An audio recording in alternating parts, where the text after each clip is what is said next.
Assalamualaikum warahmatullahi wabarakatuh.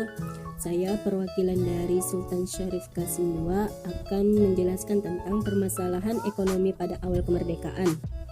Pada kondisi perekonomian Indonesia pada awal kemerdekaan sangat buruk, dengan kas negara yang kosong, blokade ekonomi Belanda, banyaknya pengangguran, rusaknya infrastruktur akibat agresi militer, beragamnya mata uang yang beredar dan inflasi yang tinggi. Penyebab permasalahan ekonomi pada awal kemerdekaan. Faktor penyebab memburuknya keadaan ekonomi Indonesia pada awal kemerdekaan adalah negara yang kosong, blokade ekonomi Belanda, banyaknya pengangguran, rusaknya infrastruktur akibat agresi militer, beragamnya mata uang yang beredar, dan inflasi yang tinggi.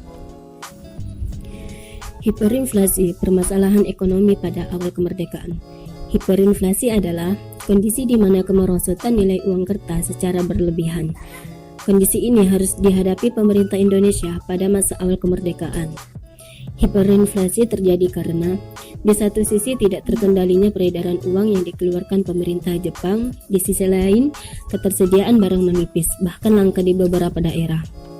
Kebijakan pemerintah mengeluarkan kebijakan untuk sementara waktu, menyatakan ada 3 mata uang yang berlaku di wilayah RI, yaitu mata uang Dejavasbank, mata uang pemerintah Hindia Belanda, mata uang penduduk Jepang. Kondisi perekonomian semakin parah. Keadaan tersebut diperparah dengan diperlakukannya uang nicah di daerah yang diduduki sekutu pada tanggal 6 Maret 1946 oleh Panglima AFNAI yang baru, Letnan Jenderal Sir Montagu Stopford. Blokade ekonomi negara.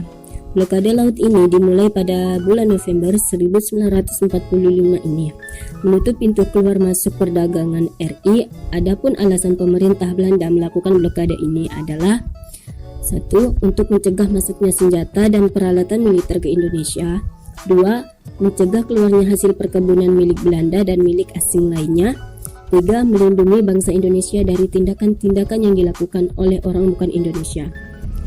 Akibat dari blokade ini, barang-barang dagangan milik pemerintah RI tidak dapat diekspor, sehingga banyak barang-barang ekspor yang dibumi hanguskan. Selain itu, Indonesia menjadi kekurangan barang-barang impor yang sangat dibutuhkan. Kas negara kosong, pajak dan biaya masuk sangat berkurang, sehingga pendapatan pemerintah semakin tidak sebanding dengan pengeluarannya. Penghasil pemerintah hanya bergantung kepada produksi pertanian. Karena dukungan petani inilah pemerintah RI masih bertahan, sekalipun keadaan ekonomi sangat buruk. Kekosongan kas negara. Pengaruh kekosongan kas negara, pajak dan biaya masuk sangat berkurang, sehingga pendapatan pemerintah semakin tidak sebanding dengan pengeluarannya. Penghasilan pemerintah hanya bergantung kepada produksi pertanian. Karena dukungan petani inilah pemerintah RI masih bertahan, sekalipun keadaan ekonomi sangat buruk. Upaya penyelamatan perekonomian Indonesia mengatasi masalah keuangan. Dejavasbank. Dejavasbank (DJB) merupakan nama dari Bank Indonesia sebelum dinasionalisasikan. Pembentukan bank sirkulasi di Hindia Belanda dicetuskan oleh Komisaris Jenderal Hindia Belanda MRCT Allotke Hindia Belanda. Saat itu, kondisi keuangan Hindia Belanda memerlukan penertiban dan pengaruran sistem pembayaran dalam bentuk perbankan. Pada saat yang sama, pengusaha di Batavia mendesak Hindia Belanda untuk mendirikan lembaga bank untuk memenuhi kepentingan bisnis mereka, sehingga Raja William I menerbitkan surat kuasa kepada Komisaris Jenderal Hindia Belanda pada 9 Desember 1826.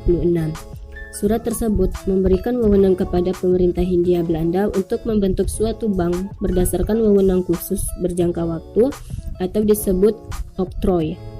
Dengan surat kuasa tersebut, pemerintah Hindia Belanda mulai mempersiapkan berdirinya DJB. Mata uang Dejavasbank. Pada 1 Oktober 1945, pemerintah Indonesia menetapkan perlakuan mata uang bersama di wilayah Indonesia, yakni uang Dejavasbank dari Hindia Belanda dan uang Jepang. Pada 29 September 1945, Menteri Keuangan A.A. Maramis mengeluarkan dekret dengan 3 keputusan penting, yakni 1. Tidak mengakui hal dan wewenang pejabat pemerintahan Jepang untuk menertibkan dan menandatangani surat-surat perintah membayar uang dan lain-lain dokumen yang berhubungan dengan pengeluaran negara. 2.